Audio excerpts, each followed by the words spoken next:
ಕರ್ನಾಟಕದ ಎಲ್ಲ ನನ್ನ ಆತ್ಮೀಯ ಸ್ಪರ್ಧಾರ್ಥಿಗಳಿಗೆ ನಮಸ್ಕಾರವನ್ನು ತಿಳಿಸುತ್ತಾ, ಮುಂದೆ ಬರಲಿರುವ ಪೊಲೀಸ್ ಕಾನ್ಸ್ಟೇಬಲ್ ಹಾಗೂ ಶಿಕ್ಷಕರ ನೇಮಕಾತಿ ಹಾಗೂ ಇನ್ನಿತರ ಎಲ್ಲ ಪರೀಕ್ಷೆಗಳಿಗೆ ಸಂಬಂಧಪಟ್ಟಂತೆ ಪ್ರಚಲಿತ ಘಟನೆಗಳ ಕುರಿತು ನಾವು ಈ ದಿನ ತಿಳಿದುಕೊಳ್ಳೋಣ.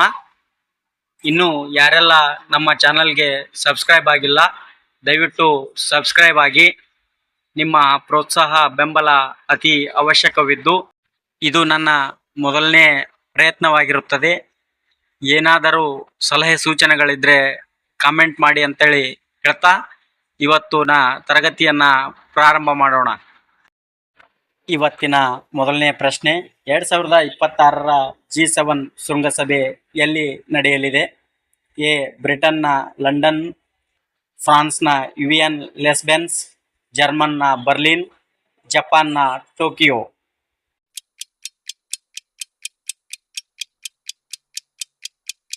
ಸರಿಯಾದ ಉತ್ತರ ಫ್ರಾನ್ಸ್ನ ಇಲಿಯಾನ್ ಲೆಸ್ಬೆನ್ಸ್ನಲ್ಲಿ ಈ ಒಂದು G7 ರಾಷ್ಟ್ರಗಳ ಶೃಂಗಸಭೆ ನಡೆಯಲಿದೆ. ಎರಡನೇ ಪ್ರಶ್ನೆ, G7 ಒಕ್ಕೂಟದ ಸದಸ್ಯ ರಾಷ್ಟ್ರಗಳ ಪೈಕಿ ಏಷ್ಯಾ ಖಂಡದ ಏಕೈಕ ದೇಶ ಯಾವುದು? A. Bharat, B. China, C. Japan, D. Dakshina Korea.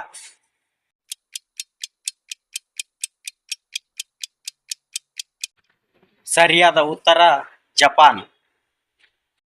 G7 ಒಕ್ಕೂಟವು ವಿಶ್ವದ ಅತ್ಯಂತ ಒಂದು ಪ್ರಭಾವಶಾಲಿ ಮತ್ತು ಮುಂದುವರೆದ ಆರ್ಥಿಕತೆ ಹೊಂದಿರುವ 7 ದೇಶಗಳನ್ನು ಒಳಗೊಂಡಿದೆ. ಅವುಗಳ್ಯಾವು ಅಂದರೆ, ಮೊದಲನೇದಾಗಿ ಅಮೆರಿಕ, ಎರಡನೇದ್ದು ಕೆನಡಾ, ಮೂರನೇದ್ದು ಫ್ರಾನ್ಸ್, ನಾಲ್ಕನೇದ್ದು ಜರ್ಮನಿ, ಐದನೇದ್ದು ಇಟ್ಲಿ, ಆರನೇದ್ದು ಜಪಾನ್, ಏಳನೇದ್ದು ಯುನೈಟೆಡ್ ಕಿಂಗ್ಡಮ್ ಅಂತೇಳಿ ಹೇಳ್ಬೋದು. ಪ್ರಮುಖವಾಗಿ ಈ G7 ರಾಷ್ಟ್ರಗಳ ಒಕ್ಕೂಟ ಸ್ಥಾಪನೆಯಾಗಿದ್ದು 1975ರಲ್ಲಿ.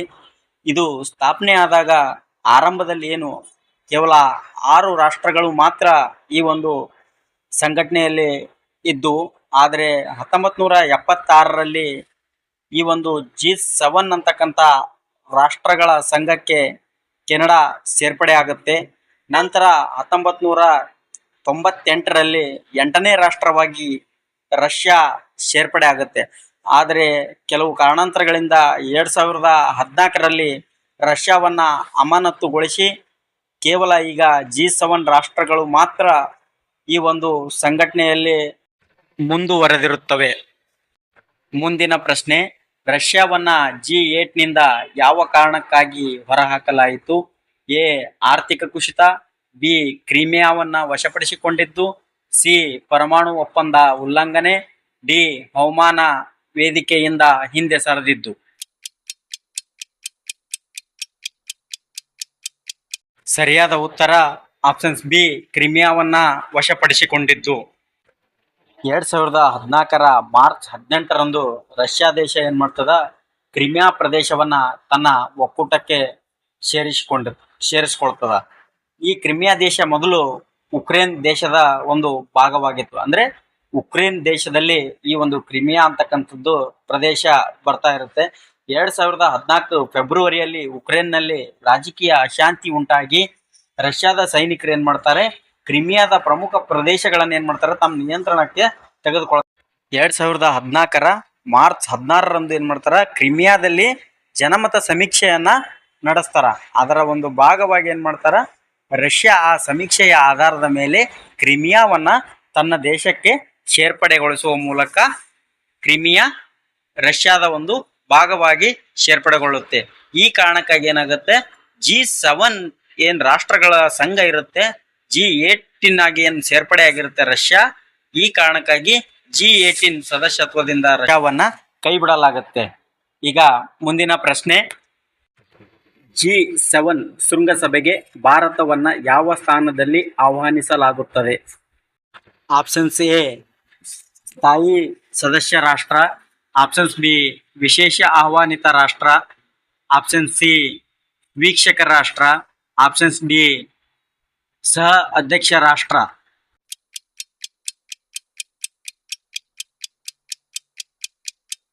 ಸರಿಯಾದ ಉತ್ತರ ವಿಶೇಷ ಆಹ್ವಾನಿತ ರಾಷ್ಟ್ರ. ಈ ಒಂದು ಸ್ಥಾನದಲ್ಲಿ ಕೂಡ ನಮ್ಮ ಭಾರತ ಕೂಡ ಈ ಒಂದು G7 ಶೃಂಗಸಭೆಯಲ್ಲಿ ಭಾಗವಹಿಸುವ ಅವಕಾಶವನ್ನ ಪಡೆಯುತ್ತದೆ. ಮುಂದಿನ ಪ್ರಶ್ನೆ, 1975ರಲ್ಲಿ ಮೊದಲ ಬಾರಿಗೆ ಅಧಿಕೃತವಾಗಿ ರೂಪುಗೊಂಡ ಒಕ್ಕೂಟವನ್ನ ಆಗ ಏನೆಂದು ಕರೆಯಲಾಗುತ್ತಿತ್ತು? Options A G4, options B G5, option C G6, option D G7.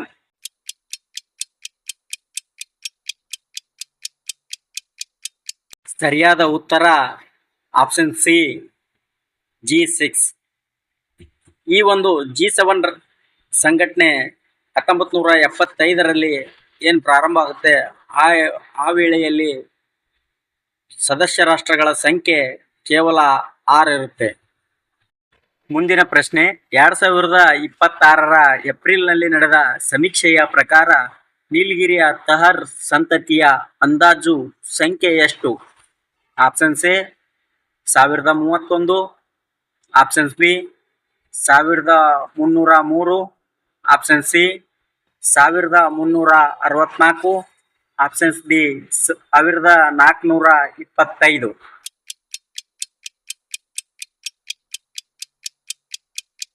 ಸರಿಯಾದ ಉತ್ತರ 1364. ಈಗ ಮುಂದಿನ ಪ್ರಶ್ನೆ, ನೀಲಗಿರಿಯ ತಹರ್ ಸಂತತಿಯಲ್ಲಿ 2025ಕ್ಕೆ ಹೋಲಿಸಿದರೆ 2026ರಲ್ಲಿ ಶೇಕಡ ಎಷ್ಟು ಹೆಚ್ಚಳವಾಗಿದೆ? Options A 2.18, options B 3.45, option C 4.68, options D 5.92.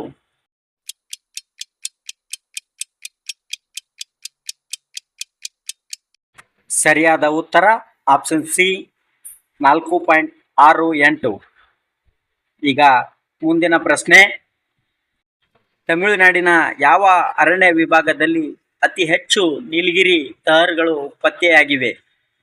Options A Mudumalai ಹುಲಿ ಸಂರಕ್ಷಿತ ಪ್ರದೇಶ, ಆಪ್ಷನ್ಸ್ ಬಿ ತ್ರಿಪುರಾ ವಿಭಾಗ, ಆಪ್ಷನ್ ಸಿ ಪೊಲ್ಲೊಚ್ಚಿ ಅರಣ್ಯ ವಿಭಾಗ, ಆಪ್ಷನ್ಸ್ ಡಿ ಉದಗೈ ವಿಭಾಗ.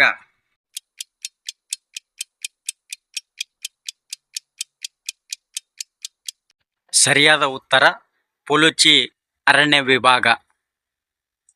ಬನ್ನಿ, ಈ ತಹಾರ್ ಸಂತತಿ ಅಂದ್ರೆ ಯಾವ ಪ್ರಾಣಿ, ಅದು ಹೇಗಿರುತ್ತೆ, ಅದರ ವಾಸಸ್ಥಾನ ಏನು, ಅದು ಯಾವ ರೀತಿಯಾಗಿದೆ ಅನ್ನೋದನ್ನ ನೋಡೋಣ.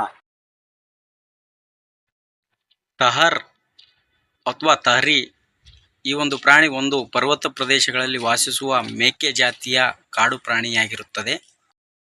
ಹೆಣ್ಣು ತಹರ್ ಸಾಮಾನ್ಯವಾಗಿ ಒಂದು ಮರಿಗೆ ಮಾತ್ರ ಜನ್ಮ ನೀಡುತ್ತದೆ. ತಹರ್ನಲ್ಲಿ ಪ್ರಮುಖವಾಗಿ 2 ಪ್ರಮುಖ ಜಾತಿಗಳು ಕಂಡುಬರುತ್ತವೆ. ಒಂದನೇದಾಗಿ ಹಿಮಾಲಯನ್ ತಹರ್, ಇನ್ನೊಂದು ನೀಲಗಿರಿ ತಹರ್ ಅಂತೇಳಿ ಹೇಳ್ಬೋದು.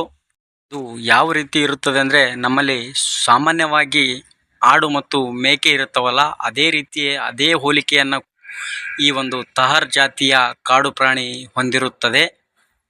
ಅದು ಈ ರೀತಿಯಾಗಿದೆ. ಮುಂದಿನ ಪ್ರಶ್ನೆ, ಸರ್ಕಾರಿ ಅಧಿಕಾರಿಯ ವೈಯಕ್ತಿಕ ಆಸ್ತಿ ಮತ್ತು ಜವಾಬ್ದಾರಿಗಳ ವಿವರವನ್ನು RTI ಅಡಿ ನೀಡಲಾಗದು ಎಂದು ತೀರ್ಪು ನೀಡಿದ ನ್ಯಾಯಾಲಯ ಯಾವುದು?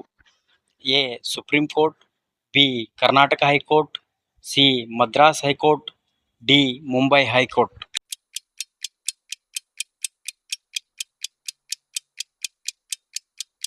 ಸರಿಯಾದ ಉತ್ತರ ಕರ್ನಾಟಕ ಹೈಕೋರ್ಟ್. ಈಗ ಮುಂದಿನ ಪ್ರಶ್ನೆ, RTI ಕಾಯ್ದೆಯ ಯಾವ ಸೆಕ್ಷನ್ನ ಅಡಿ ವೈಯಕ್ತಿಕ ಮಾಹಿತಿಗೆ ವಿನಾಯಿತಿ ನೀಡಲಾಗಿದೆ?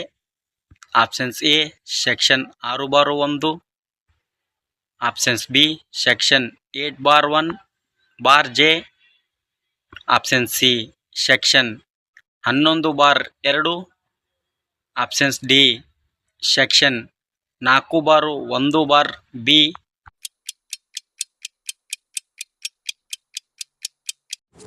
ಉತ್ತರ ಆಪ್ಷನ್ಸ್ ಬಿ ಸೆಕ್ಷನ್ 8(1)(ಜೆ.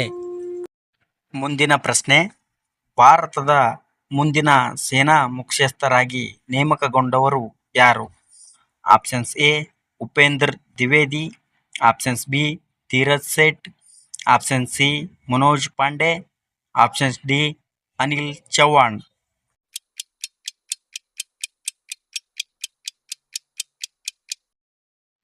ಉತ್ತರ ಆಪ್ಷನ್ಸ್ ಬಿ ಧೀರಜ್ ಸೇಠ್.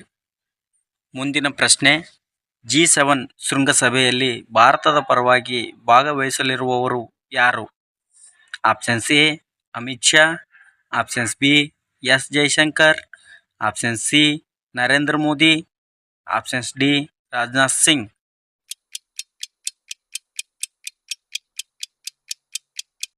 ಸರಿಯಾದ ಉತ್ತರ option C Narendra Modi.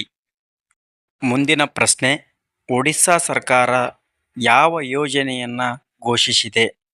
Options A ಉಚಿತ ಆರೋಗ್ಯ ಸೇವೆ, ಆಪ್ಷನ್ಸ್ ಬಿ ಉಚಿತ ವಿದ್ಯುತ್, ಆಪ್ಷನ್ಸ್ ಸಿ KGಯಿಂದ PGವರೆಗೆ ಉಚಿತ ಶಿಕ್ಷಣ, ಆಪ್ಷನ್ಸ್ ಡಿ ಉಚಿತ ಸಾರಿಗೆ.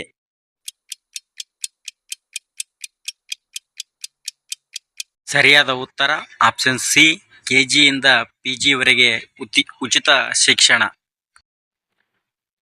ಮುಂದಿನ ಪ್ರಶ್ನೆ, ಮಿಜೋರಾಂ ಯಾವ ಕ್ಷೇತ್ರದಲ್ಲಿ ಮುಂಚೂಣಿಯಲ್ಲಿದೆ? Options A digital banking, options B ಮತದಾರರ ಪಟ್ಟಿಯ ಡಿಜಿಟಲೀಕರಣ, ಆಪ್ಷನ್ ಸಿ ಕೃಷಿ ಉತ್ಪಾದನೆ, ಆಪ್ಷನ್ಸ್ ಡಿ ಪ್ರವಾಸೋದ್ಯಮ.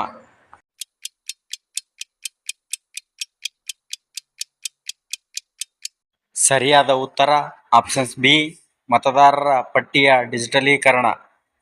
ಮುಂದಿನ ಪ್ರಶ್ನೆ, ರೈಲ್ವೆಯ RPF ಸಿಬ್ಬಂದಿಗಾಗಿ ಪರಿಚಯಿಸಿದ ಸಾಧನ ಯಾವುದು? Options A drone, options B smart watch, option C GPS ಆಧಾರಿತ body camera, options D robot.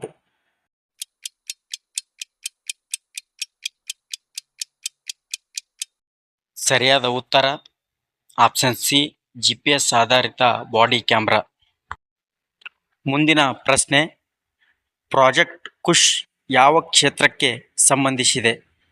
Options A ಬಾಹ್ಯಾಕಾಶ, ಆಪ್ಷನ್ಸ್ ಬಿ ಕೃಷಿ, ಆಪ್ಷನ್ ಸಿ ವಾಯು ರಕ್ಷಣಾ ವ್ಯವಸ್ಥೆ, ಆಪ್ಷನ್ಸ್ ಡಿ ಶಿಕ್ಷಣ.